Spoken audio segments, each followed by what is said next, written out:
नमस्कार, खबर झारखंड देख रहे हैं आप। आपके साथ मैं हूं रश्मि। बुलेटिन की शुरुआत करते हैं। पैसे दो या बेटी दो, जी हां, झारखंड को शर्मसार करने वाली खबर सामने आई है। मामला रांची के धुर्वा का है, जहां कर्ज के बदले महाजन ने नाबालिग लड़की को उठा लिया। पीड़ित परिवार मिन्नतें करता रहा, लेकिन हर फरियाद नाकाम रही। न आंसुओं की कीमत समझी गई, न परिवार की बेबसी। पीड़ित परिवार ने पुलिस से शिकायत की। प्रशासन ने मामले को गंभीरता से भी लिया और नाबालिग को छुड़ाया गया, जिसके बाद परिवार ने राहत की सांस ली है। दरअसल राकेश सिंह ने अपने पिता के इलाज के लिए 1 लाख रुपए 10% के ब्याज पर लिए थे। किसी तरह पैसे का उसने जमा भी किया, लेकिन किसी कारण से खर्च हो गए वो पैसे जो उसने जमा किए थे। काफी मशक्कत के बाद फिर महाजन ने अजीब सी शर्त रख दी, पैसे दो या फिर बेटी, और जबरन वो लड़की को उठा ले गए। पुलिस से शिकायत के बाद हटिया डीएसपी बाल अधिकार शक्ति वाहिनी आरपीएफ के सहयोग से गाजियाबाद में लड़की को आरोपी के चंगुल से छुड़ा लिया गया। इसके बाद पीड़ित परिवार को नई जिंदगी सी मिल गई है।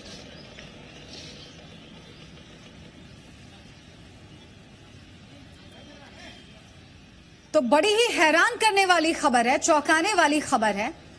कर्ज के बदले लड़की को उठा लिया गया, पैसे नहीं मिले तो मासूम बच्ची को उठा लिया गया, अगवा कर लिया गया। हालांकि यहां पर प्रशासन ने पूरी मुस्तैदी दिखाई और गंभीरता भी, लड़की को बरामद कर लिया गया है गाजियाबाद से। सामूहिक प्रयास रहा कि इन सारे जो लोग हैं उनकी मदद से उसको गाजियाबाद के जीआरपी में उसको वहां से गाजियाबाद स्टेशन में रेस्क्यू करा के उसको रखा गया है। पूछताछ जारी है। लड़की के पेरेंट्स यहाँ पे आए हुए हैं, उसके अभिभावक हैं, उनके द्वारा लिखित शिकायत की गई। मैंने किसी से उधारी 1 लाख रुपए कर लिया था, जो मैं इंटरेस्ट देते गया उनको। उनका राकेश कुमार सिंह नाम है, और मैंने 1-2 महीना ये किया, तो उसके बाद उन्होंने मुझे बोलने लगे कि आपको अगर पैसा नहीं दे रहे हैं तो आप अपनी बेटी को, आपकी बेटी काम करने जाएगी, अन्यथा आपको घर खाली करना पड़ेगा। 30 साल तक आरजेडी की लालटेन की लाज रखने वाले पार्टी के बड़े चेहरे, सक्रिय राजनेता और 4 बार विधायक रह चुके गिरिनाथ सिंह ने आखिरकार लालू का दामन छोड़ बीजेपी में शामिल हो गए हैं। इसके साथ ही हफ्ते भर में आरजेडी को 2 बड़े झटके लगे हैं। तमाम कोशिशों के बाद भी गिरिनाथ सिंह ने भी पार्टी को बाय बाय कर दिया। आरजेडी की पूर्व अध्यक्ष अन्नपूर्णा देवी के बाद पार्टी के कद्दावर नेता गिरिनाथ के बीजेपी में शामिल होने के बाद आरजेडी को नेताओं को टूटे पड़ गए हैं, लेकिन प्रदेश अध्यक्ष खुद को दिलासा देने की कोशिश कर रहे हैं। राजनीतिक रणनीति के धुरंधर लालू, अच्छे समीकरण को साधने का हर गुर जानने वाले नेता लालू, लेकिन मिशन 2019 में जैसे वो तिलमिला गए हैं। एनडीए ने महज 3 दिन के अंतराल पर बड़ा झटका दिया। गिरिनाथ सिंह ने पार्टी छोड़ दी, उन्होंने बीजेपी की सदस्यता दी। केंद्रीय मंत्री निर्मला सीतारमण ने उन्हें पार्टी की सदस्यता दी। भारतीय जनता पार्टी और हमारे प्रधानमंत्री जी के नेतृत्व में चलने वाली सरकार के ऊपर उनके भरोसा और भारतीय जनता पार्टी के आइडियोलॉजी के ऊपर कमिटमेंट दिखाते हुए आज हमारे पार्टी में आकर हम उनके सदस्यता भी दिए हैं। आपसी भाईचारगी 24 जुलाई 2002 को हम भाई भाई में हिंसक गतिविधि हो गई थी और नौजवानों का हत्या हो गया था। आदिवासी गैर आदिवासी भाइयों में बट गया था हमारा राज्य, लेकिन उस खाई को माननीय रघुबर दाती जी ने पाटने का काम किया। गिरिनाथ सिंह जैसे घर वापसी के लिए तैयार बैठे थे। उन्होंने अपने पिता के जनसंघ के कार्यों का हवाला दिया और कहा कि जैसे उनकी घर वापसी है। जिस क्षेत्र से मैं नेतृत्व करता था उसके पूर्व हमारे स्वर्गीय पिताजी गोपीनाथ सिंह नेतृत्व करते थे और जनसंघ काल से थे। मैं ऐसा महसूस कर रहा हूं कि यह हमारी घर वापसी हो रही है। अनुरोध है एक नजर गिरिनाथ के राजनीतिक करियर पर। गिरिनाथ के पिता गोपीनाथ सिंह का जनसंघ से गहरा रिश्ता रहा है। वो जनसंघ के संस्थापकों में से एक थे। गढ़वा विधानसभा से जनसंघ के टिकट पर उनके पिता ने 1962 और 1969 में चुनाव जीतकर विधायक बने थे। बीजेपी के अस्तित्व में आने के बाद 1985 और 1990 में वो फिर से विधायक बने। गोपीनाथ सिंह के निधन के बाद 1993 के उपचुनाव पहली बार गिरिनाथ सिंह जनता दल के टिकट पर जीते और विधायक बने। इसके बाद गिरिनाथ लगातार 1995, 2000 के चुनाव में राजद के प्रत्याशी के रूप में विधायक बने। 1997 में राबड़ी देवी के मंत्रिमंडल में गिरिनाथ पीएचडी मंत्री भी रह चुके हैं। साल 2005 में हुए विधानसभा चुनाव में वो चौथी बार विधायक बने। हालांकि 2014 के चुनाव में सत्येंद्र नाथ तिवारी से वो हार गए। गिरिनाथ सिंह ने पीएम नरेंद्र मोदी, बीजेपी अध्यक्ष अमित शाह और सीएम रघुवर दास के काम की सराहना की। राष्ट्रीय अध्यक्ष अमित शाह जी का, माननीय प्रधानमंत्री जी का और अपने राज्य के माननीय मुख्यमंत्री श्री रघुवर दास जी के विकास के कार्यक्रमों को देख करके मैं प्रभावित होकर के अपने घर वापसी किया है। आपको बता दें कि बीजेपी में शामिल होने की खबरों के बाद गिरिनाथ ने 25 मार्च को ही आरजेडी से इस्तीफा दे दिया था, जिस दिन अन्नपूर्णा देवी और जनार्दन पासवान बीजेपी में शामिल हुए, जिसके बाद उन्हें पार्टी से ही 6 साल के लिए निलंबित कर दिया गया। फिर निलंबन वापसी की खबरें आई और लालू ने डैमेज कंट्रोल की कोशिशें की, लेकिन कामयाबी हाथ नहीं लगी।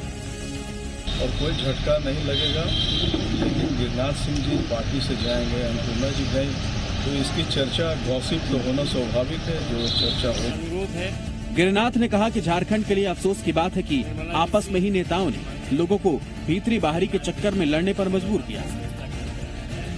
आरोप लगाना नहीं चाहता, लेकिन जो भाईचारगी थी हमारी झारखंड की, जो संस्कृति थी, उसको लोगों ने 2002 में बाहरी भीतरी का सदान और गैर आदिवासी में जो भेदभाव हुआ, डोमिसाइल का एक गलत नारा, हम लोगों ने कहा था कि देश का डोमिसाइल भारतीय नागरिक का एक डोमिसाइल होता है।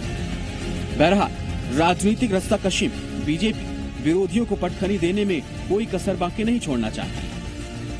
झारखंड में एनडीए ने 14 लोकसभा सीटों में से कोडरमा, चतरा और रांची के लिए उम्मीदवारों की घोषणा नहीं की।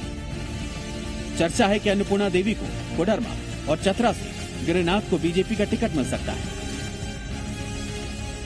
बीजेपी और एनडीए खेमा गिरिनाथ के फैसले से खुश है। अपने आप में लोगों को खुद भरोसा नहीं, तो हमारा देश और राज्य पर क्या, जनता उस पर क्या भरोसा कर सकती है।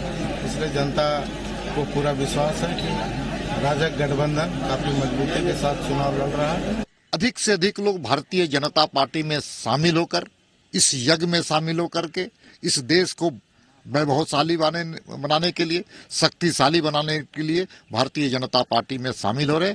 ऐसे सभी शामिल होने वाले नेता का हम लोग स्वागत भी करते हैं। जाहिर है आरजेडी को गिरिनाथ के फैसले के बाद गहरा झटका लगा है। इससे पहले महागठबंधन से नाराज अन्नपूर्णा देवी ने बीजेपी का दामन थामा और अब गिरिनाथ ने 4 दिनों के असमंजस के बाद 2 टूक फैसला लिया। जाहिर है राजनीति वजूद के साथ गिरिनाथ को अपनी साख भी बचानी थी, जिससे महागठबंधन की आपसी जंग में आरजेडी में रहते हुए शायद नहीं मिल सकती थी। बहरहाल आरजेडी डबल झटके के बाद खुद को संभालने में लगी है। लालटेन की बुगबुगाहट साफ दिखने लगी है। गढ़वा से चंदन कश्यप, रांची से कुमार चंदन और मदन के साथ आसिफ इकबाल, जी मीडिया, दिल्ली। तो महागठबंधन में अभी भी मन नहीं मिले हैं। आरजेडी वजूद की लड़ाई लड़ रहा है। सीपीआई ने महागठबंधन को सीधी चुनौती दे दी है। 2 सीटों पर उम्मीदवारों का ऐलान कर दिया गया है। कोडरमा में माले को और राजमहल में वो सीपीएम को समर्थन देगी। इसके साथ ही अगर धनबाद से मार्क्सवादी समन्वय समिति चुनाव लड़ती है तो पार्टी उसका भी समर्थन करेगी। नामों का भी फाइनल किया और लड़ने का फैसला लिया। 19 के रण के लिए सीपीआई की ललकार, महागठबंधन को लेफ्ट की चुनौती, कांग्रेस की हठधर्मिता ने किया सत्यानाश, एकला चलो की राह पर वामदल, रोक सको तो रोक लो। झारखंड में सियासी उठापटक, कोई यहां और कोई वहां। इस दल से उस दल में जाने की दौड़ के बीच सीपीआई ने भी 19 के रण के लिए अपनी मंशा साफ कर दी। 4 सीटों के जरिए महागठबंधन को लेफ्ट ने सीधी चुनौती दी। सीपीआई ने झारखंड की 2 सीटों से उम्मीदवारों के नाम का ऐलान कर दिया। हजारीबाग से भुवनेश्वर महतो और दुमका से सेनापति मुर्मू को उम्मीदवार बनाया गया है। सीपीआई के राज्य सचिव भुवनेश्वर महतो ने कहा कि कोडरमा में माले को और राजमहल में वो सीपीएम को समर्थन करेंगे। साथ ही अगर धनबाद से मार्क्सवादी समन्वय समिति चुनाव लड़ती है तो पार्टी उसका समर्थन करेगी। हजारीबाग और दुमका 2 सीट पर नामों का भी फाइनल किया और लड़ने का फैसला लिया है। हजारीबाग से भुवनेश्वर प्रसाद मेहता और दुमका से सेनापति मुर्मू हमारे उम्मीदवार होंगे पार्टी के। हमने तय किया है चतरा से भी लड़ने का, अब वहाँ के साथियों ने विचार रखा है, हम लोगों ने गहन चर्चा किया है और इस पर 2 दिन के बाद हम लोग घोषणा करेंगे। सीपीआई का आरोप है कि महागठबंधन में खासतौर पर कांग्रेस की हठ धर्मिता की वजह से दूसरा रास्ता लेना पड़ा, क्योंकि हजारीबाग सीट सीपीआई को दिया जाएगा। बार बार ये आश्वासन दिया गया, लेकिन वादा खिलाफी ने सारा खेल बिगाड़ दिया। सौरभ, जी मीडिया, रांची।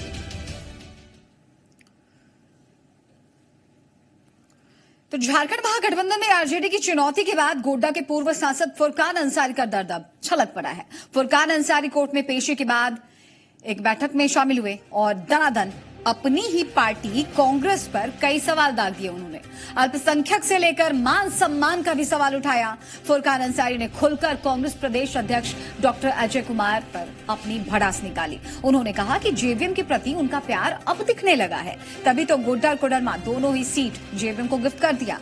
बाबूलाल पर तंज कसते हुए उन्होंने कहा कि अगर वो सचमुच आदिवासियों के नेता हैं तो उन्हें सुरक्षित सीट से लड़ना चाहिए, न कि कोडरमा से। इस्तीफे के सवाल पर कहा कि अभी चुनाव में समय है, उन्हें आलाकमान पर भरोसा है, समय आने पर वो निर्णय लेंगे। कल फुरकान अंसारी दिल्ली जाने वाले हैं।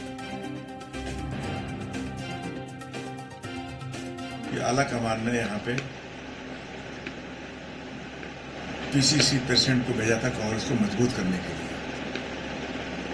अब उन्होंने मजबूत कांग्रेस को ना करके उसने जेवीएम को मजबूत करने की कोशिश किया, क्योंकि ये जेवीएम से आए थे।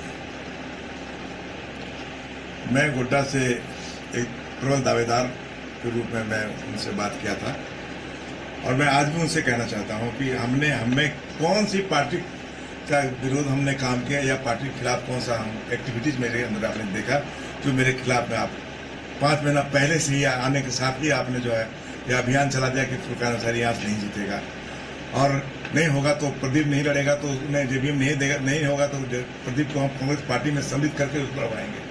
ये अब कैसे बोल रहे थे इस बात? तो लोगों की जो भावना है उसको हमने सुन लिया लोगों से। अब फिर अभी हम समय बाकी है, लास्ट फेज में इलेक्शन होना है, फिर मैं बात करूंगा जो यहाँ के लोगों के हित में होगा वो बात हम करेंगे उनसे। अभी तो काफी समय है। चलिए अब हम आपको दिखाते हैं झारखंड की कास्ट कथा। रांची लोकसभा से बीजेपी सांसद रामटहल चौधरी टिकट कटने भर के अंदेशे से लाल हो रहे हैं। बीजेपी भी इस बात को लेकर काफी चिंतित है, बखूबी समझती है इस बात को कि सांसद रामटहल जिस कुर्मी कास्ट से आते हैं उस समाज के लगभग 4 लाख मतदाता हैं। ऐसे में रामटहल चौधरी खेल बिगाड़ न दे, इसके लिए बीजेपी अभी से क्राइसिस मैनेजमेंट में अंतर खाने में जुट गई है, क्योंकि रामटहल का दावा है कि उनका टिकट कटा तो रांची सहित 5 सीट पर बीजेपी का वो खेल बिगाड़ देंगे।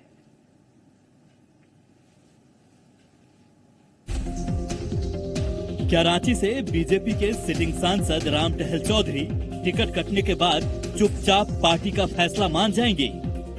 क्या रामटहल के साथ ही उनकी कुर्मी जाति के वोटर बीजेपी से दूर हो जाएंगे? क्या टिकट कटने के बाद रामटहल रांची सहित 5 लोकसभा सीट पर बीजेपी का खेल बिगाड़ देंगे? क्या बीजेपी के पास रांची लोकसभा से और कोई जिताऊ चेहरा नहीं है? ये सवाल इसलिए कि टिकट कटने के अंदेशे भर से रामटहल बगावती तेवर अपना चुके हैं। लिहाजा अगर मगर के सियासी चक्रव्यूह में बीजेपी उलझती हुई नजर आ रही है। नहीं है, दोनों समीकरण जीतता है।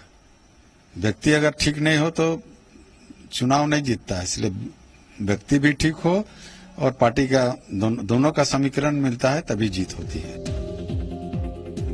रामटहल बगावती तेवर में तो बीजेपी उनकी जाति के वोटरों को एकजुट करने की रणनीति बनाने में जुट गई है। बीजेपी को इस बात का अंदेशा है कि रामटहल खेल बिगाड़ने का मादा रखते हैं। ऐसे में बीजेपी से कुर्मी जाति के वोटर छिटक न जाएं, इसलिए झारखंड बीजेपी के नेता एनडीए के तमाम कुर्मी नेताओं का नाम गिना रहे हैं और उनके जनाधार का पार्टी को फायदा होने का हवाला दे रहे हैं। हमारा जो मूल मंत्र है राष्ट्रवाद, और राष्ट्रवाद में जाति का कोई उसमें महत्व नहीं है और उसी को लेकर पार्टी आगे बढ़ी है आज तक। झारखंड में बीजेपी के आंतरिक कलह और बगावत का फायदा उठाने की ताक विरोधी भी लगाए बैठे हैं। विरोधी की माने तो झारखंड के मूलवासी के हक में आवाज उठाने का खामियाजा बीजेपी सांसद को भुगतना पड़ रहा है और राम टहल के जाने से बीजेपी को बड़ा नुकसान उठाना ही पड़ेगा।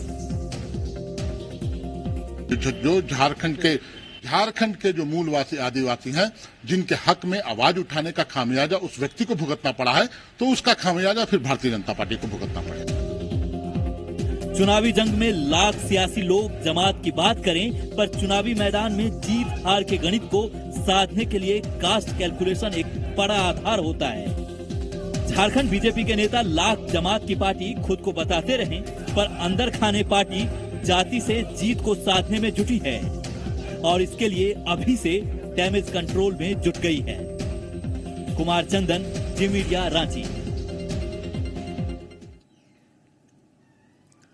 उधर चुनावी रण में बीजेपी प्रत्याशी अर्जुन मुंडा को सारथी मिल गया है, वो भी ऐसा जिसके सियासी समझ से पार पाना विपक्ष के लिए कल भी मुश्किल था और आज भी मुश्किल होगा। आखिर अर्जुन के सारथी कौन है, इस रिपोर्ट में देखिए।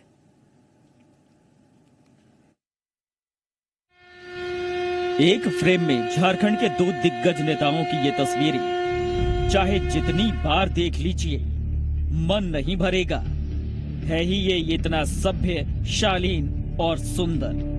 बीजेपी से 8 बार के सांसद कड़िया मुंडा का जब खूंटी से टिकट कटा तो लगा था कि कड़िया मुंडा खफा होंगे, दूरी बनाएंगे, पार्टी से ऊपर महत्वाकांक्षा को तवज्जो देंगे। लेकिन ओहो, ये तस्वीर न सिर्फ अर्जुन मुंडा को विजय का आशीर्वाद है, बल्कि कार्यकर्ताओं को पूरे जोश से चुनाव लड़ने का भी संदेश है। दरअसल खूंटी से बीजेपी का टिकट मिलने के बाद पूर्व सीएम अर्जुन मुंडा पहली बार पत्नी मीरा मुंडा के साथ खूंटी पहुंचे और पहुंच गए अनगढ़ा स्थित अपने राजनीतिक गुरु कड़िया मुंडा से आशीर्वाद लेने। अर्जुन मुंडा ने पैर छूकर आशीर्वाद लिए और फिर कड़िया मुंडा ने जो कुछ कहा वो भी सुनिए। भूमिका तो एक इसी में तुमने बोला कि भाई आज जो देश की जो दशा और दिशा विश्व रूप में नरेंद्र मोदी जी ले जाने का काम कर रहे हैं, ये पूरा नहीं हुआ है। इसलिए एक बार फिर से नरेंद्र मोदी जी को अगर प्रधानमंत्री बनाना है तो जितने भी हमारे प्रत्याशी, चाहे झारखंड का हो चाहे देश का हो, सबको जिताने का काम हर कार्यकर्ता को करना चाहिए। गुरु से आशीर्वाद मिलने से पहले अर्जुन मुंडा ने अपनी पत्नी मीरा मुंडा के साथ आमरेश्वर धाम मंदिर में पूजा अर्चना की और माता का आशीर्वाद लिया। माता और सियासी गुरु से आशीर्वाद के बाद अर्जुन मुंडा के मुंह से जो शब्द शक्ति निकली वो सुनिए। मान्यवर कड़िया जी को भारत सरकार ने पद्म भूषण से सम्मानित किया। उनके विशेषताओं और खूबियों के वजह से पूरा देश परिचित है। साफ है, अर्जुन मुंडा को कड़िया मुंडा के रूप में कृष्ण मिल चुके हैं। अब चुनावी कुरुक्षेत्र का इंतजार है, यानी अर्जुन अपने सारथी के साथ तैयार है। सोनू अंसारी, सेमेजिया, खूंटी। उधर रांची के पिठोरिया थाना इलाके में एक एसयूवी गाड़ी से पुलिस ने 30 लाख की रकम बरामद की है। लोकसभा चुनाव के मद्देनजर पुलिस ने चेकिंग के दौरान ये रुपए जब्त किए। पुलिस अब इस मामले की तहकीकात में जुट गई है कि आखिर इतनी बड़ी रकम का इस्तेमाल होना कहां था।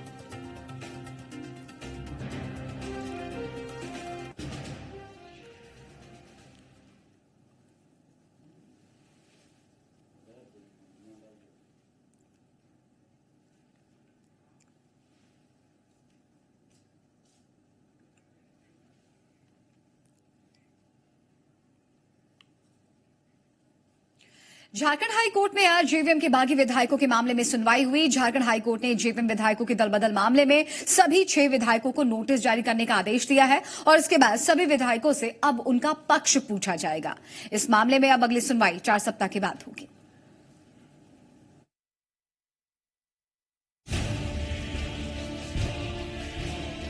मार्च 2000